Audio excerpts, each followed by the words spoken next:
Hello, beautiful souls. Welcome to Lead Loving Life, the podcast.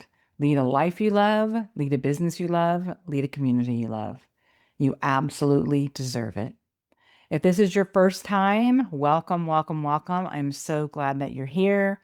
We are a community of women leaders in all of the different ways, shapes, and forms, and we are glad to have you here.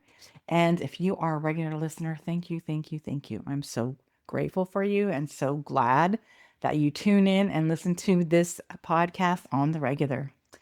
Today's episode 39, is all about you are the one you've been waiting for. And I know that we have heard that before, right? We've all heard that in some context.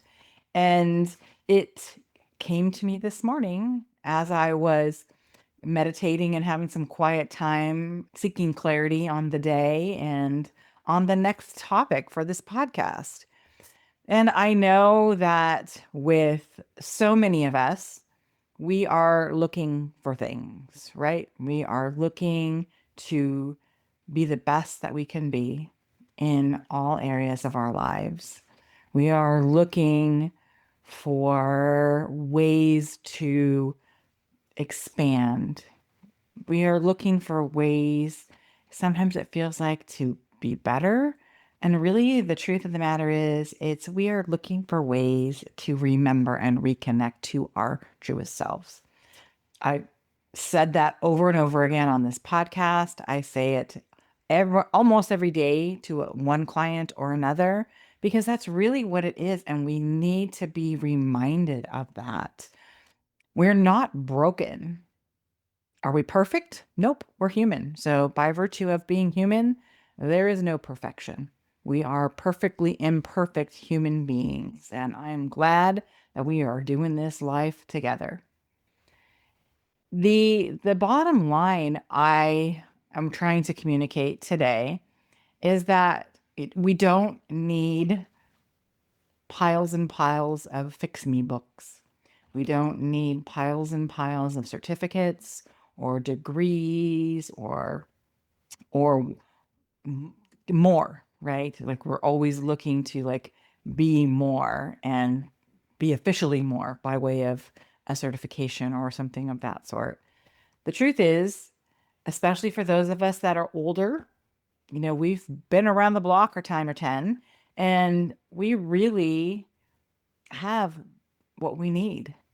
It's just remembering that, right? Like, we don't need to up level our game unless we're transitioning into something new, or we really honestly want to learn a new skill set or something to because we want to, not because we think it's going to fix us or going to up level us, because we feel like we are not enough, because we are enough.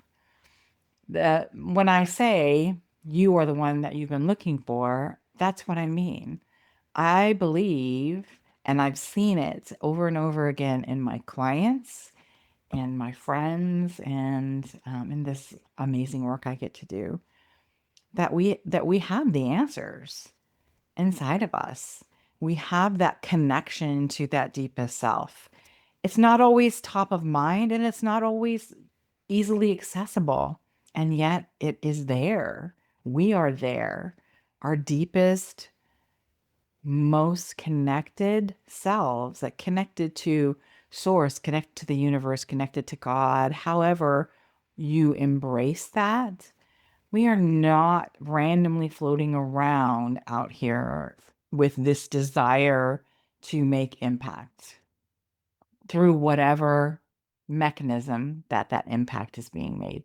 Whether you work in a company and you want that to be the best department, the best company doing this service or this product, or you have your own business, and of course you want your business to be top notch. You want to impact your clients and your customers to the best of your ability. Go, sister.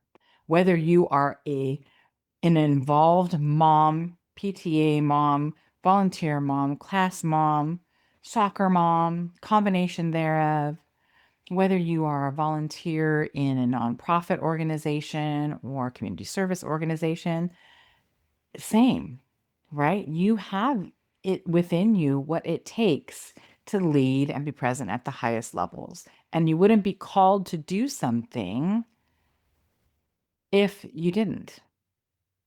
I truly, truly believe that. We have, especially people that are focused on a specific way of impacting. They have their own business and they have always had this desire to do this and do it differently and do it in their own way and using their own skills and their own voices and their own tools.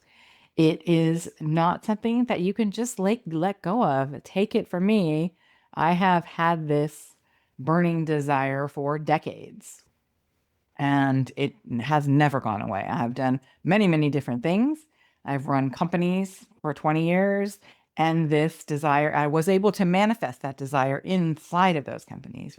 And this ability to be able to solely focus on that is something that I have not been able to let go of. And here I am. So I really believe that it's placed within us because it's something that we are here to do.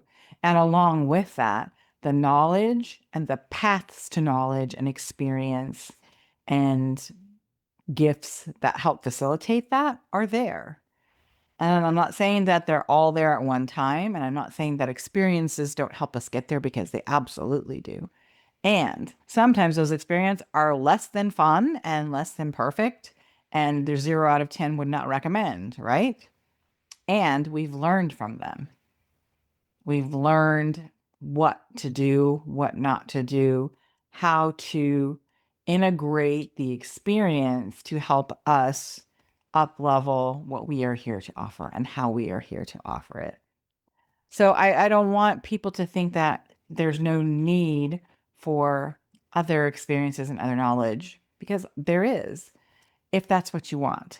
I want it to be clear that you don't have to. You're not broken. You don't need to be fixed. That you have within you the capacity to learn. You have the capacity to grow. You have the capacity to follow your gut and your intuition to the next step, to up leveling your business, to up leveling your organization or department or job, to up level the way that you put together events for community service organizations or school organizational functions. And that's really what the message is today. You are the one you've been waiting for. You are enough. You are worthy. I really want to eliminate or decrease the amount of pressure that we as women feel to be on the hunt to fix ourselves and on the hunt to better ourselves all of the time. The more impactful time spent is often time going within.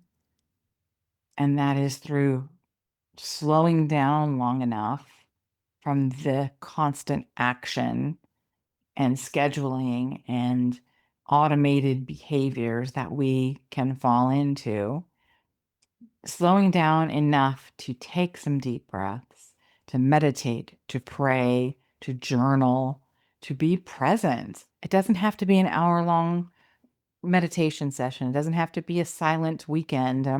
And it doesn't have to be extreme. It can be small moments in your day, taking an extra few minutes before you get out of your car at home or at a location to take a couple of breaths, to ground into yourself, to be grateful for your health, to be grateful for the opportunities, and then moving on. It can be a practice. It can be part of your routine in the morning or evening. Just taking those few minutes and being present and turning within and listening to yourself, to your intuition, to guidance, connecting with the universe, connecting with God, and then making some notes about it or just reflecting peacefully. And that's what I want you to take away today from today's episode. Bottom line, you are the one you've been waiting for. Big love. And I look forward to seeing you around next episode. Please like, share, subscribe, and share this episode with a woman who needs to hear this today. There are so many of us out there that could hear that on repeat. I am one of them. Until next time, big love.